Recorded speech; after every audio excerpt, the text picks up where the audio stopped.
Kaiser Health Saving Program is not the same with bank account savings. Kamusta mga kaibigan at welcome sa ating channel na kung saan palaguin natin ang pisong pinaghirapan. May nag-comment, ang sabi niya, kapag ba mag-i-invest ako dyan sa Kaiser Saving Program, sigurado nakikita ang pera ko. Aba, magandang comment yan, kaya pag-usapan natin sa video na ito, now na! Para sa mga bago dito sa ating channel, kailangan nating maintindihan ano nga ba itong Kaiser Health Saving Program. Actually, ito po ay 3-in-1 saving program that will help you to jumpstart in building a solid financial foundation dahil nga with this Kaiser Saving Program, meron kang healthcare. Actually, yan po talaga ang pinaka-main feature ng saving program na ito, and at the same time, meron ka na ring insurance benefit, and you have an investment as well. Ilang taon ka maghuhulog ng pera or mag-iipon dito sa Kaiser Saving Program?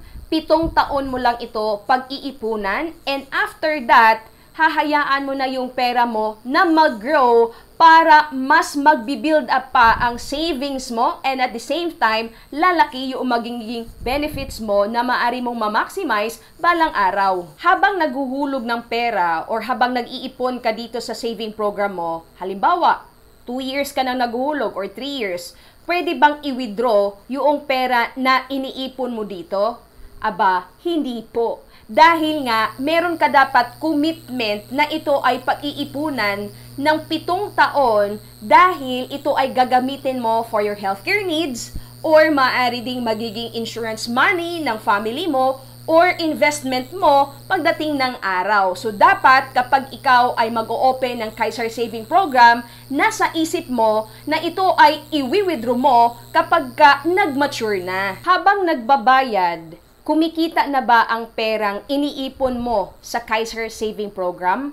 Hindi pa. Halimbawa, nakapaghulog ka na 1 year or 2 years or 3 years, kumikita na ba ang pera mo? Wala pa. Kasi magsisimula ang earnings, ang investment income on the 8th year.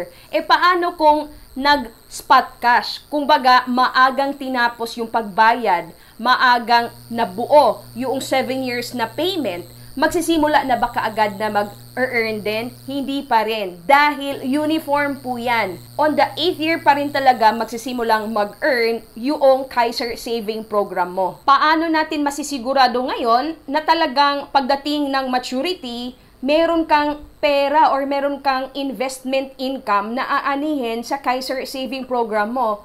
Alamin po natin ang Kaiser Portfolio. Ito po, at least 51% ng iyong hinuhulog sa Kaiser Saving Program, yung pera na yon ay automatically napupunta sa isang trust fund dahil ito po ay required ng government.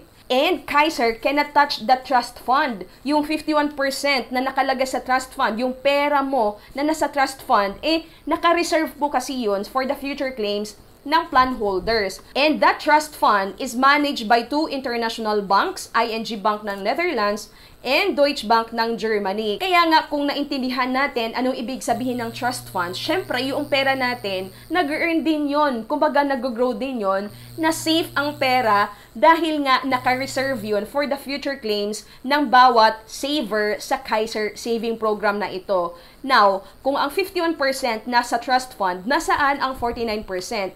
Naka-invest in a diversified assets katulad na lamang ng mutual fund. At isa sa mutual fund na pinag-iinvestan ng Kaiser Saving Program ay itong Soldivo Mutual Fund. Yes, Soldivo Mutual Funds is 80% owned by Kaiser International Health Group. And we know naman that Soldivo Mutual Fund, ano naman yung portfolio nito? Ano naman yung Soldivo Mutual Funds? This is an investment na kung saan our money ay naka-diversify or naka-invest sa mga blue chip companies dito sa Pilipinas. Kaya nga technically, your money kapag nag-invest ka sa Kaiser Saving Program, ay meron na ring napunta sa mutual fund. That's why, ang earnings mo, magsisimula siya sa 8th year once na na-fully paid mo na, dahil nga pag sinasabi din nating mutual fund investment, hindi rin naman ito nagbibigay kaagad ng earnings. 'Di ba? Sa mga past videos natin,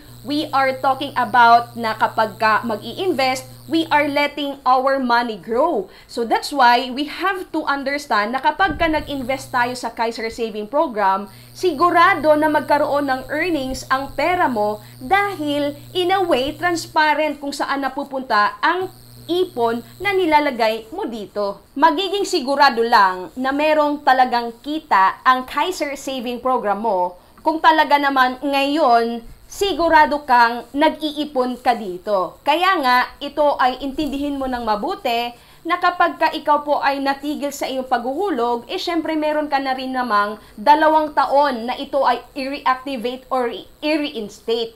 And you have to take note din na kapag ka nag-invest ka sa Kaiser Saving Program, syempre, healthcare talaga ang pinaka-feature nito. And meron din siyang a little bit of insurance coverage and savings. Yung savings, syempre, magiging investment mo siya. Ibig sabihin, kapag ka wala kang claims, hindi ka nagkaroon ng hospitalization, di ba? So, magbi-build up. Ngayon, syempre, kapag nagamit mo naman, mababawasan yung savings mo kasi nga, nagamit or na-utilize mo yung healthcare coverage. Now, you have to ask yourself, magkano ba ang nais mong matanggap or magkano ba ang nais na benefit na nais mong ma-utilize or ma-maximize once na mag-mature ang Kaiser Saving Program mo. Diba? So, doon ka magsisimula, magtanong ka magkanong benefit ang nais mong matanggap para malaman mo or ima-match mo ito doon sa budget mo. Again, your complete saving program, may healthcare ka na, may investment plus insurance, ito po ang Kaiser Ultimate Health Builder. Sa isip mo na dapat na kapag ikaw ay merong Kaiser Saving Program,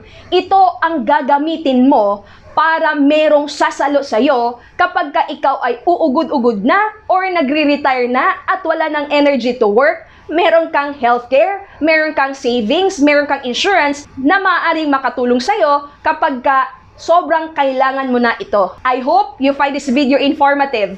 If you do, kindly share this video to your families and friends para sila din ma-aware na yes, sa mundong ito, walang kasiguraduhan talaga kung hindi ka rin naman committed sa bawat ginagawa mong pag-iipon at pag-i-invest.